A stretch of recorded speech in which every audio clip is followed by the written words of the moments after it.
आपकी वाइफ भी यहाँ मौजूद हैं, तो अगर हम पूछते हैं अस्सलाम वालेकुम, वालेकुम सलाम। Before marrying him you knew him as a artist और ये फोटोग्राफी यस यस यस। अच्छा, वो देखती थी और क्या लगता था उस वक्त? काम अच्छा लगता था या बस ठीक है? हाँ जी, अच्छा लगता था। अच्छा लगता था उस वक्त, ठीक है जी। ओके। बड़ा आपने जबरदस्त ट्रेन की है।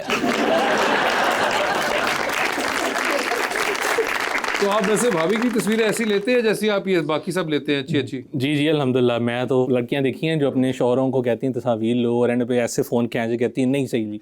अच्छा, तो वो मेरी बेगम तो माशाल्लाह मेरे से खुश है, ऐसा मुझे लगता है। हाँ जी, 15 तस्वीरों के बाद एक दो पसंद आ जाती है।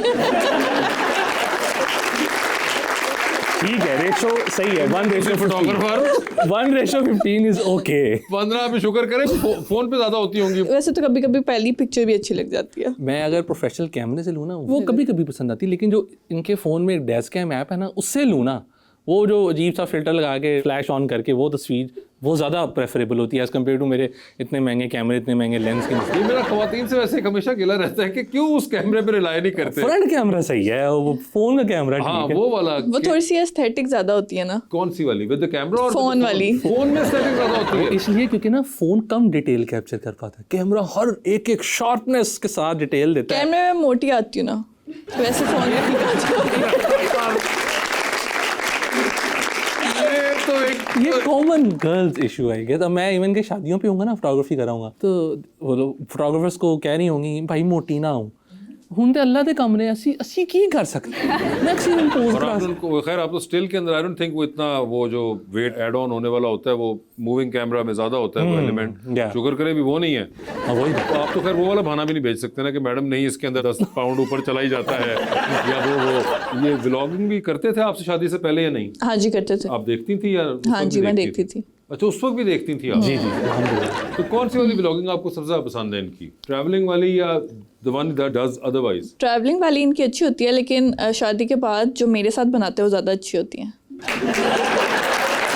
ऑब्वियसली। और बॉदर होती है जब ये जाते हैं इस तरह कहीं आप लोग गए हुए हैं अपना फिरने के लिए हॉलिडे पे और उसके दरमियान में एक बंदा कैमरा उठा के लगा हुआ है, तो ऑक्यूपाइड तो नहीं होते? नहीं नहीं, मैं अब ट्रेन हो गई, अब मैं साथ उनकी अच्छा, हेल्प आप ट्रेन हो करती गए, हूँ। आपने उनको नहीं किया? बल्कि इनको मैं ज़्यादा मोटिवेट करती हूँ कि करें, अच्छा। ब्लॉगिंग करें। क्योंकि मैं फुल उस चीज़ को ओवरकम नहीं करने देता ना कि ट्रिप ख़राब हो, या मैं उस चीज़ पे एम्फोसाइज कर रहा हूँ कि व्लॉग करना। अपना टाइम एंजॉय करके फिर डॉक्यूमेंट कर लिया फॉर द मेमोरी के वापस आके हम भी देखें तो हमें याद है हाँ यहाँ गए थे, यहाँ खाना खाया था, तो कल को बेटी बड़ी होगी उसको दिखाऊंगा ये देखो घूमने गए थे हम। तो कौन सी एक ऐसी इनकी आदत है जो कि आप चाहेंगे कि ये चेंज कर लें? एक ही बताइएगा। मैं सोच रही हूँ कौन सी वाली बताऊँ। मैंने इसलिए नैरो डाउन कर दिया कि आपने लिस्ट नहीं खोलनी, सिर्फ एक ही बतानी है। अगर इतना वेट करना पड़ गया इसका मतलब नहीं है कोई। नहीं, इसका मतलब है कि बहुत सी है वो सोच रही है मैं कौन सी वाली बताऊं। नहीं, कोई भी नहीं है।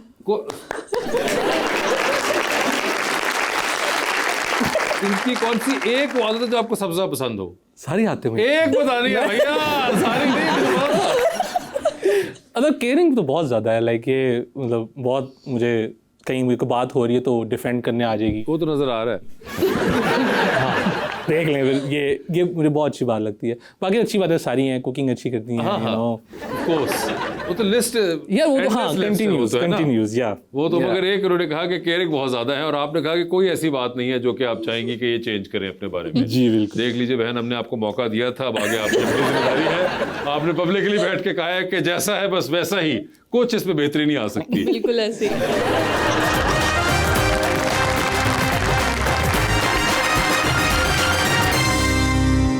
वेलकम बैक जी। अवाम का सवाल। अस्सलाम वालेकुम, मेरा नाम फ़िज़ा है। मेरा सवाल सर से है, आर्टिस्ट बनना ज़्यादा आसान है या मियाँ बीवी की लड़ाई में सच बोलना? आई थिंक सच बोलना। आर्टिस्ट बनना मुश्किल इसलिए क्योंकि हर दफ़ा आपको कुछ क्रिएटिव कुछ नया लाना पड़ता है और बहुत दफ़ा क्रिएटिव ब्लॉग्स आ जाते हैं और आप बैठे रहते हो फिर, और इस तरह की ये फील्ड है कि अगर आपने थोड़ा सा टाइम वेस्ट किया है तो कोई और आपकी जगह लेके आपसे आगे निकल जाएगा, और आपने जो इतनी मेहनत करके आप उस पॉइंट तक पहुँचे हो आप पीछे आ जाओगे। तो आई थिंक सच बोलना वैसे भी सही है। तो पहले लड़ाई ना करो, फिर अगर हो गई तो सच बोल दो। तो वो तो एक मामला ही सेपरेट है ना, लेकिन मुश्किल है क्रिएटिव होना मुश्किल है उनके ख्याल से। और मुझे बताएं कि आपने इतनी पेंटिंग वगैरह पढ़ी एंड एवरीथिंग, मगर उसके बाद इवेंचुअली आप स्टेप आउट कर गए उस चीज़ से। अभी कहीं पे करते हैं प्रैक्टिस या नहीं? नहीं बिल्कुल नहीं, मुझे ज़्यादा कैलीग्राफी का शौक था और स्केचिंग का। फिर जब मेरा एनसीए में एडमिशन हुआ तो घर वालों ने कहा कि इसका स्कोप नहीं है तो डिपार्टमेंट स्विच करवा लो। एडमिशन मेरा फाइन आर्ट्स में हुआ था। अच्छा।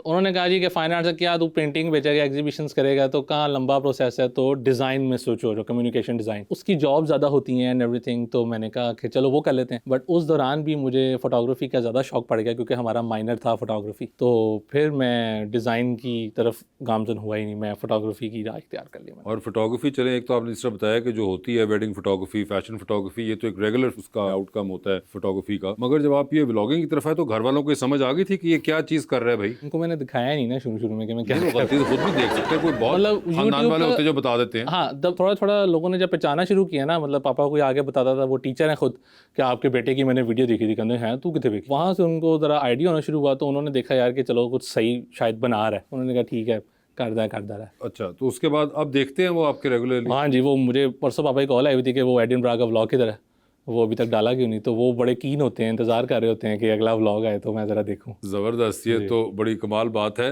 तो ये अगर आपकी जो स्केचिंग वाले स्किल्स है उसको कहीं भी कोई प्रैक्टिस वगैरह नहीं करते, हॉर्न नहीं करते? कभी कभी कर लेता हूँ, मतलब मिसाल है कभी लंबी बस का सफ़र है तो कहीं कागज़ पेंसिल हाथ लग गई है तो साथ वाले बंदा देख लिया किस पोज में बैठा हुआ है, क्या कर रहा है, या मतलब बहुत कम है। बहुत कम अब है। मुझे लगता है मैं आउट ऑफ प्रैक्टिस भी हो गया हूँ, तो मैं बड़ा गुस्सा हूँ। फरमाइशें वगैरह भी नहीं आती? वो आती हैं, लेकिन ये है कि जब मैं वो पोस्ट नहीं करता, लोगों को पता है कि मैं मजीद इस पे नहीं परसू कर रहा, तो वो लोग नहीं फिर देते। अच्छा, ये बड़े अच्छे लोग हैं जो कि इतने अंडरस्टैंडिंग हैं, वरना लोग तो हमारे यहाँ अक्सर ये चीज़ कर लेते हैं। जी भाई। जी अस्सलाम वालेकुम, मेरा नाम सर उस्मान मकबूल है और मेरा क्वेश्चन आपसे है कि कहा जाता है कि आर्टिस्ट भूखा मर जाता, लेकिन आपके चैनल को देख के लगता है कि आप रोज़ बिरयानी खा के तो सोते ही हैं। तो सर नहीं, मोस्टली मेरा फोकस होता है बनू बीफ पुलाव पे, बिरयानी जरा सेकेंडरी चीज़ है। मगर आपको खाने पीने का शौक है? जी अल्हम्दुलिल्लाह, बहुत ज़्यादा। और ये अब जाके हुआ है कामयाबी के बाद, ये पहले भी था? ये पहले भी था। और चीज़ें बीफ पुलाव ही था? नहीं, शुरू में तो वो मैं चिपुर्जी का रिहायशी हूँ, तो उधर वो होता था अहमद बर्गर, जिंगर बर्गर से शुरू किया था मैंने। अच्छा। तो अब जॉनी जुगनू तक आ गए, तो देखें। तरक्की का सफ़र है। कैसे आपको सफ़र में चेंज नज़र आती है? जी बिल्कुल। जी। अस्सलाम वालेकुम सर, मेरा नाम किंज़ा है और मेरा आपसे क्वेश्चन है कि अगर आपको किसी कंट्री में रहने का मौका मिले तो वो कौन सी कंट्री आप प्रेफर करेंगे? कंट्री, अच्छा, पाकिस्तान के अलावा? अदर देन पाकिस्तान हो तो मे बी कतर। कतर? कोई ख़ास वजह? डेवलप तो है ही, बड़ा मुझे लाइक काम लगता है और बड़ा वो उसमें एलीट वाइब्स हैं rather than other gulf countries. बड़ी हर चीज़ है, all in one stop solution. I think मैं वहाँ रहना प्रेफर करूँ। आपको लगता है कि बड़ा काम है? या अगर मुझे मौसम का मसला ना हो तो मैं स्कॉटलैंड। समर्स के अंदर अगर आप स्कॉटलैंड निकल जाएं? वो मैक्सिमम भी समर अगर है ना तो वो 2 महीने का है। हाँ, तो बस वो 2 महीने आप स्कॉटलैंड वाले बाकी में आप घूमते रहें। कतर की तरफ आ जाएं।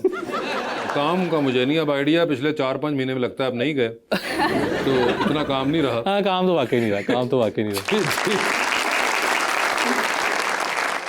अस्सलाम वालेकुम, मेरा नाम कशफ फातिमा है। सर मेरा क्वेश्चन आपसे है कि टेक्नोलॉजी के हवाले से आपको कौन सा मुल्क सबसे अच्छा लगा? टेक्नोलॉजी के हवाले से चाइना। चाइना? अभी हम गए थे रिसेंटली, चाइनीज़ एम्बेसी ने हमें बुलाया था, अ ग्रुप ऑफ इन्फ्लुएंसर्स, और उन्होंने अपने शंघाई और बीजिंग में विज़िट करवाया हमें। सामान भी आपका रोबोट्स लेने आ रहे हैं, आपको चेक इन भी रोबोट्स करवा रहे हैं होटल्स के अंदर, और चलते फिरते आपको रोबोट्स असिस्ट कर रहे हैं। हम ग्रेट वॉल ऑफ चाइना में थे, वहाँ पे एक बंदे ने ड्रोन से फूड डिलीवरी करवाई। आप यकीन करें 14 मिनट के अंदर ऑर्डर करने के बाद ड्रोन उसका खाना लेके वहाँ पहुँच गया, और हम हैरान थे कि वो ये सब कुछ रोबोट से करवा रहे हैं, तो वो जो 1.25 अरब बंदा रखा हुआ है उन्होंने उसका क्या करना है? और बेचारों का भी तो कहीं। वो बहुत एडवांस है, चाइना बहुत आगे हर चीज़ में। अच्छा, या। और लैंग्वेज का मसला हुआ आपको वहाँ पे? इतना नहीं हुआ क्योंकि वो पाकिस्तानियों की ना बहुत इज्जत करते हैं। नहीं, उसका जुबान से कोई ताल्लुक नहीं है। लेकिन वो बोलना होगा तो क्या करेंगे? इंग्लिश तो आती है ना, मतलब नहीं, उनको आती है। उनको भी इंग्लिश थोड़ी बहुत आती है, मतलब वो अगर मिसाल है कोई और मुल्क का बंदा इंग्लिश बोल रहा होगा तो वो उसी तरह कर देंगे, लेकिन पाकिस्तानी अगर इंग्लिश बोल रहा होगा तो वो आगे होंगे हाँ समझने में कि हाँ आप क्या कह रहे हैं। अच्छा। वो अगले को समझा देंगे जिसको इंग्लिश नहीं आती होगी। हमारा एक्सेंट यानी कि आप कहना चाह रहे हैं? हाँ, वो समझ लेते हैं। अच्छा, चले ये तो अच्छा है, हमारा एक्सेंट वो समझ गए।